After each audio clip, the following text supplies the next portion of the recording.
My name is Diana. I'm 33, and I had believed for 4 years that my relationship with Evan Parker was the definition of stability.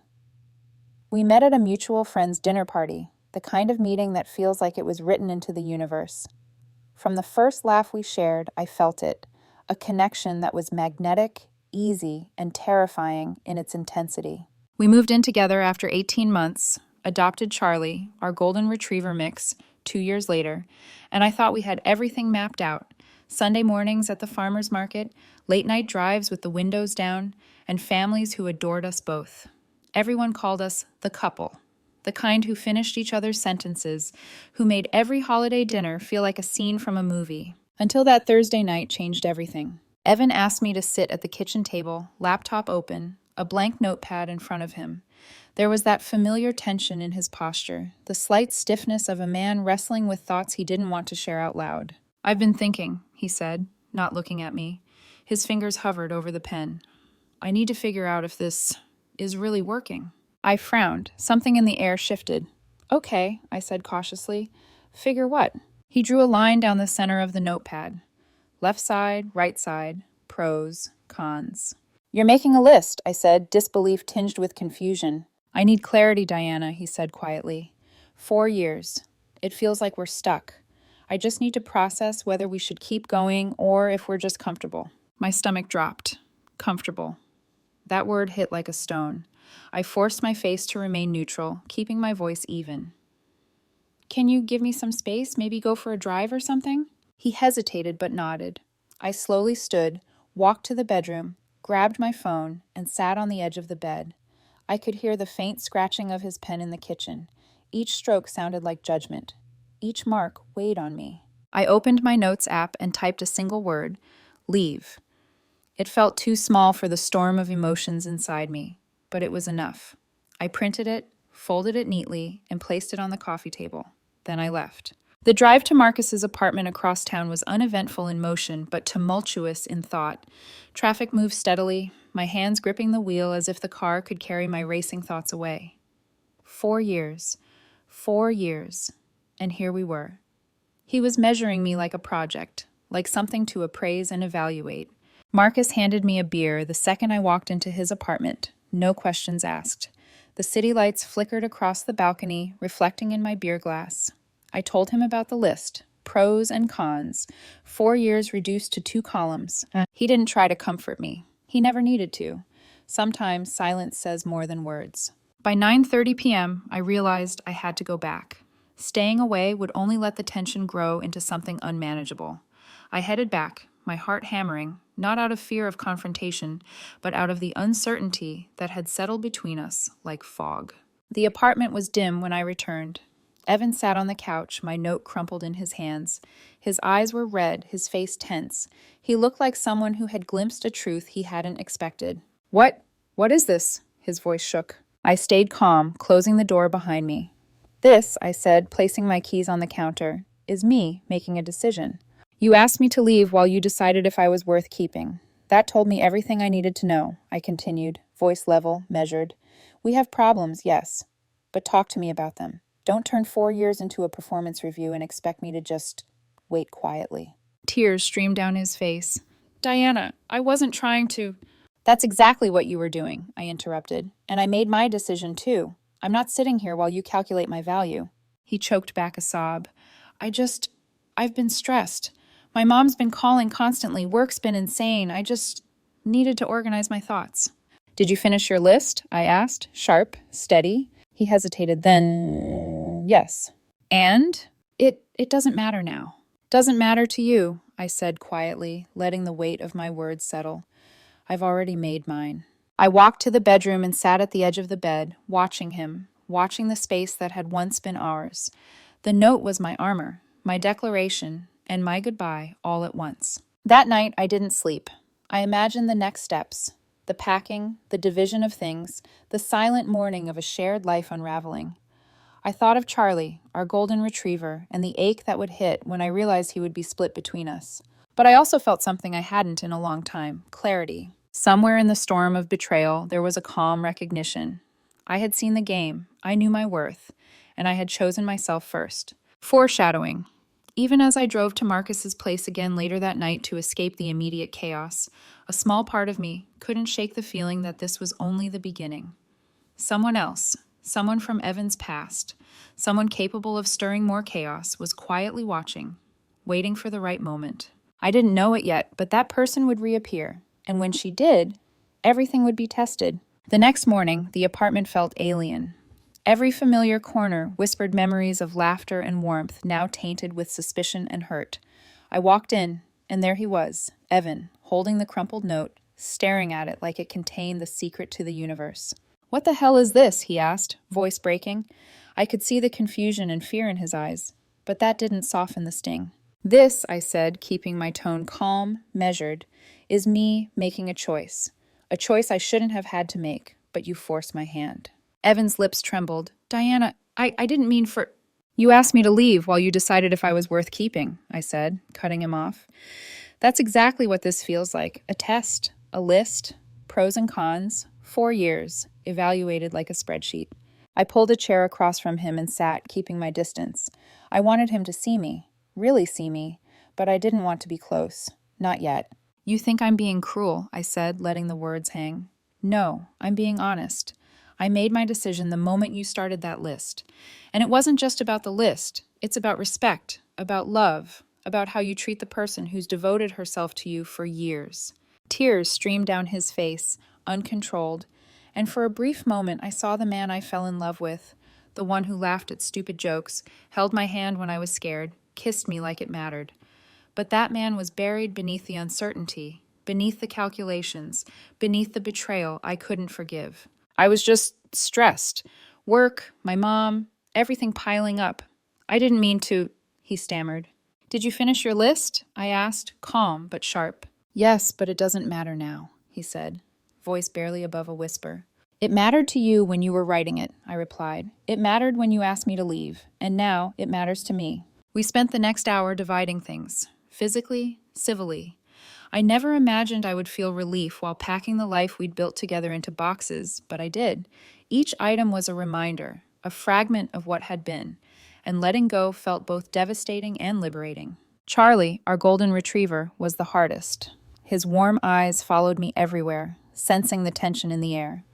We agreed on alternating weeks. He would stay with me the first week. "I'll text you next Saturday for the switch," Evan said, his voice distant. He avoided my gaze as he loaded the boxes into his car. "Fine," I said, barely looking at him. "Just do it quickly." He turned back once, eyes wet. "I'm sorry. I know I messed up. I didn't know how to handle it." "Okay, that's it, just okay," I said, my voice steady. "I don't need apologies right now. We're done." That weekend, Evan moved out. By Monday, the apartment felt hollow, echoing with the ghosts of our shared life. I rearranged the furniture to fill the emptiness, bought small touches to make the space my own again. The smell of our memories lingered in the kitchen, in the sofa cushions, in Charlie's fur, but I refused to let it consume me. And yet, even as I tried to breathe, there was a niggling worry at the edge of my mind. Evan's ex-girlfriend, Jenna, had always been a shadow over our relationship. She wasn't in the picture often, but I knew she existed, charming, ambitious, capable of stirring old feelings and insecurities. I didn't realize then how soon she would reappear. The feeling that someone unseen was watching, waiting, began as a whisper in the back of my mind. It would grow louder, insistent, unstoppable. By the end of that first week, Marcus called. "You need to sit down for this," he said, tone heavy. "I just saw something. You need to see it too." Through his voice, I learned that Jenna hadn't vanished as I had assumed. She'd been frequenting Evan's favorite bar, laughing, touching, claiming space in a world I had believed was mine. The betrayal wasn't just about a list anymore. It was deeper, more insidious. I put down the phone and watched Charlie stretch and yawn at my feet. He was a tether to something steady, something unconditional, and yet I couldn't ignore the storm brewing just beyond the edges of our lives. I thought of Evan, of the man who had once seemed so reliable, now reduced to a figure of betrayal. I thought of Jenna, who had been quiet, patient, waiting for the perfect moment to insert herself, and I realized something vital. I couldn't stay passive, not now, not ever again. Something had shifted in me. The girl who once believed love was enough was gone. In her place stood a woman who had seen manipulation for what it was, who had made a choice for herself, and who would not let the next move be dictated by anyone else. This was only the beginning. It was Wednesday evening, and I was trying, futilely, to focus on cooking dinner. Pasta simmered in the pot, the scent of garlic and tomato filling the apartment, but my mind wasn't on food. Marcus's call earlier had left a gnawing tension in my chest. "Diana, you need to see this," he said, voice tight. Derek saw Evan, with Jenna, not just talking, holding hands, kissing, like they were the only two people in the world. I froze, wooden spoon in midair. My stomach flipped. Jenna. The one name I had tried not to dwell on, the ex who had always lingered at the edges of Evan's life. My hands started shaking. 2 weeks ago, Marcus continued, before the list, he was already involved with her. The bar knows. People noticed. I'm sending you the photo. I opened the message. There she was. Jenna, laughing at something tall and bearded. Evan's hand on her lower back. His familiar smile not meant for me. The blue top, my birthday gift from the previous year, clung to her as if it had been a symbol of betrayal all along. I sank into the chair, pasta forgotten. The photo burned into my eyes. Each pixel a reminder of how thoroughly I had been deceived. That list, the note, the forced exit from our shared life, it was all a smokescreen. I called him immediately. Third ring, then fourth. Finally he answered. "Diana," his voice sounded startled, distant. "Who is he?" I asked sharply, my throat tight. "Who is this man?" Silence. Background noise. Cars. Maybe a city street. Maybe a lie. "I don't know what you're talking about," he said finally. "Don't lie to me, Evan," I snapped. "Derek saw you. I have a photo. It's clear. Who is he?" He hesitated, then came a shaky breath. "Her name is Lucy." "How long?" My voice dropped to ice. 2 months, he admitted. "But we haven't—" I laughed bitterly, a sound I barely recognized as mine. "So you made a pros and cons list while you were already halfway out the door with someone else lined up?" "It's not like that," he tried to defend himself. "I met him at work. We became friends. It got confusing." "Confusing?" I repeated, voice sharp, each syllable a scalpel. "You made me leave our apartment so you could calculate my value against a distraction. That's not confusion, Evan. That's betrayal. That's manipulation. That's deliberate." I hung up before he could respond. My hands shook violently. The pasta in the pot burned, sticking to the bottom. Charlie whined, nudging my legs, sensing the storm that had overtaken me. And yet, amidst the chaos, a strange clarity emerged. The betrayal, the deception, the cruel game, it had been laid bare. I no longer needed to wonder. I no longer needed to negotiate feelings with someone who had already decided my worth as if I were a puzzle to solve. Marcus's message and the photo had stripped everything down to its core. Evan had manipulated me emotionally while pursuing another woman. He had turned our shared life into a testing ground, and I had been the unwitting participant. But I wasn't broken. Not yet. Not ever. The next morning, I began considering my options. I would not act rashly, but neither would I remain passive. Facts were facts. Policies existed for a reason. The betrayal was clear, documented, undeniable. And while the emotional wounds throbbed, I knew the best response was one that combined restraint, strategy, and a firm assertion of boundaries. Even as I paced my apartment, the image of Jenna, laughing with Evan, stayed with me. I could almost feel the sunlight hitting her hair in the photo, the casual intimacy, the audacity of someone who had quietly plotted a place in the life I thought was mine. It was not enough to hurt me. It was fuel for action, for reclaiming control. And I would, not out of spite, not purely for revenge, but because I had earned the right to protect my heart and my life from anyone who would treat it as a game. By the end of that day, I had made a decision. Evan would face the consequences of his actions, not because I wanted to punish him, but because he had violated boundaries that demanded accountability. And Jenna, wherever she stood, would learn that manipulation leaves traces that cannot be erased by charm or proximity. As I sat on the balcony that evening, the city lights sparkling below me, Charlie at my feet, I allowed myself a small, dark satisfaction. Clarity, even in the aftermath of betrayal, can be a dangerous ally, and I had it in spades. The list, the note, the forced exit, it had all been a test. And now, finally, the game was mine to control. The morning after I discovered Evan's betrayal, I sat at my kitchen table, coffee steaming, phone in hand, mind racing. Every fiber of me wanted to scream, to run, to erase the last 4 years from my memory. But I had something more powerful: clarity. Facts, proof, a clear path forward. Evan's connection with Jenna wasn't just personal, it violated workplace boundaries. He was her supervisor, and she had been navigating the lines of their professional relationship while simultaneously orchestrating an emotional wedge in my life. That mattered. That was tangible. That was something I could leverage to assert control without losing myself. I drafted an email to Evan's supervisor, Patricia Huang. Nothing dramatic, no venom, just the facts. Hi, Patricia. I hope you're well. I wanted to let you know that Evan Parker and I have ended our relationship. I recently learned he was involved with a colleague, Jenna, during our relationship. I understand workplace relationships happen, but this may be relevant for HR considerations regarding supervisor-subordinate conduct. Click sent. I leaned back, waiting for the immediate storm to pass, sipping coffee, letting the quiet hum of the city below me fill the space that had once been occupied by panic, doubt, and betrayal. Within days, the consequences unfolded. Evan received scrutiny, formal warnings, and whispered conversations in hallways. Jenna was disciplined, transferred, and stripped of opportunities she had assumed were guaranteed. Neither lost their jobs outright, but the ripple effects of their choices were undeniable. And I felt a strange sense of justice, not gloating, not cruel, but a recognition that clarity and facts could restore a measure of balance. The betrayal I had endured had consequences, and for the first time in weeks, I felt a hint of control. Amid this, Marcus called, caution in his voice. "Are you okay?" he asked. "You're handling this unusually well." I smiled faintly, a little bitter. "I'm not okay," I admitted, "but I'm not letting it ruin me either. I refuse to be a pawn in someone else's game." The next turn came quietly, unexpectedly. Jenna's sister, Amy, reached out. She'd always seemed reasonable, the calm in a stormy family, the one who didn't escalate drama at every holiday dinner. "Can we meet for coffee? It's important." I hesitated. Part of me wanted to shut it down, close the door on any further manipulation.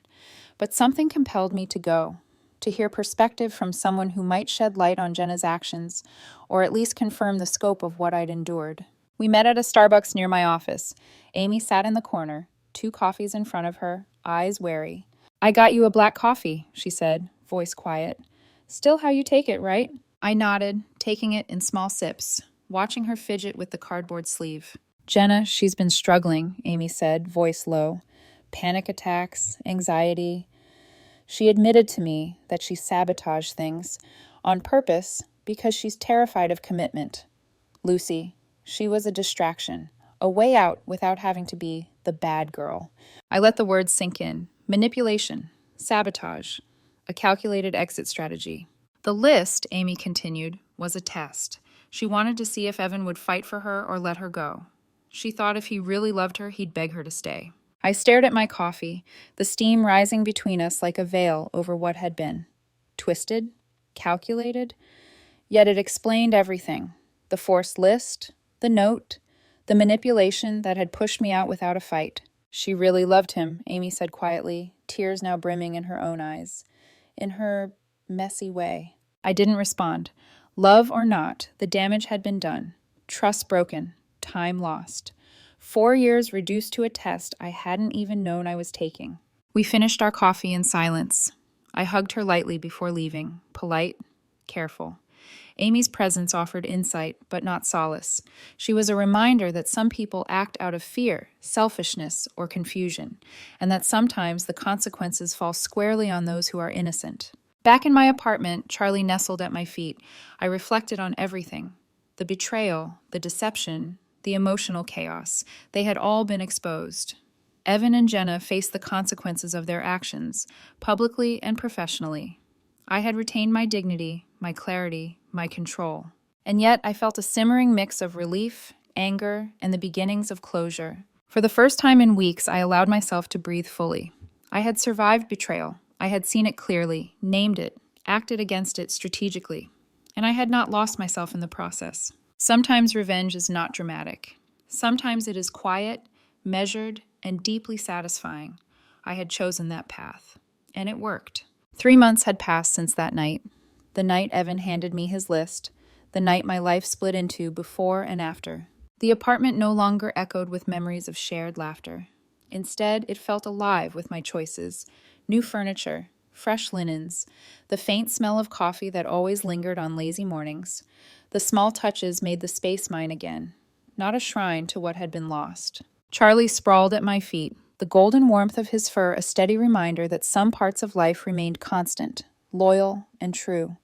He had been my anchor through the storm, and in a strange way, I had saved him from the chaos of two unstable hearts. Evan had moved on. Jenna, too. Word reached me through quiet channels: HR whispers, mutual acquaintances, office rumors. They were together, now public, now entwined in a relationship built on the very deception that had almost destroyed me. I didn't follow them. I didn't need to. Their happiness, or illusion of it, was not my concern. What mattered was me. I had spent weeks untangling the emotional aftermath. I allowed myself to feel anger, betrayal, grief. I allowed myself to mourn the time lost, the trust shattered. But I didn't let it consume me. I rebuilt. Slowly, meticulously, intentionally. Yoga classes returned, but now I wasn't there to meet someone new or chase companionship. I was there to find strength in my own body, clarity in my own mind. Sunday dinners with my mom became intentional, but I protected my heart fiercely. Conversations about dating I deflected, gently but firmly. I wasn't ready, and perhaps I never would be, not for a while. I reflected often on the list, the catalyst of everything. The single word I had written: leave. That one choice had set me free. In a way, it had been the easiest decision I ever made, and the hardest. The ease was in clarity. The difficulty was in letting go of what I thought we had. The emails I had sent, the consequences I had set in motion, they were not petty acts of revenge. They were exercises in truth, accountability, and assertion. Facts mattered. Proof mattered. Boundaries mattered. And I had enforced them with precision. Some nights I thought of Evan, not with longing, not with hope, but with recognition. The man I loved was real, but flawed, fallible, and capable of choices that could never be excused. I forgave him in small ways, silently, but I did not forget. I also thought of Jenna, not with rage, not with obsession, but with an understanding that some people manipulate not out of malice, but out of fear, insecurity, and selfish survival. Her choices were hers, and their consequences were hers to bear. I had no desire to interfere further. I took a deep breath and looked at Charlie, asleep at my feet, the steady rhythm of his breathing grounding me. The apartment was quiet. The city outside buzzed with life, indifferent, but I didn't mind. I had reclaimed mine. The list, the betrayal, the heartbreak, it had all been a test, and I had passed. Not by manipulation, not by cleverness, but by staying true to myself, by asserting boundaries, and by refusing to allow deceit to dictate the terms of my life. Sometimes I wondered what might have happened if I had stayed, if I had fought harder, if I had begged Evan to choose me. But then Charlie groaned in his sleep, stretching his legs, and I smiled. I didn't need to wonder anymore. I already made my list. It only needed one word: leave. The rest of life awaited me, uncharted, unpredictable, and entirely my own. And for the first time in a long time, that was enough.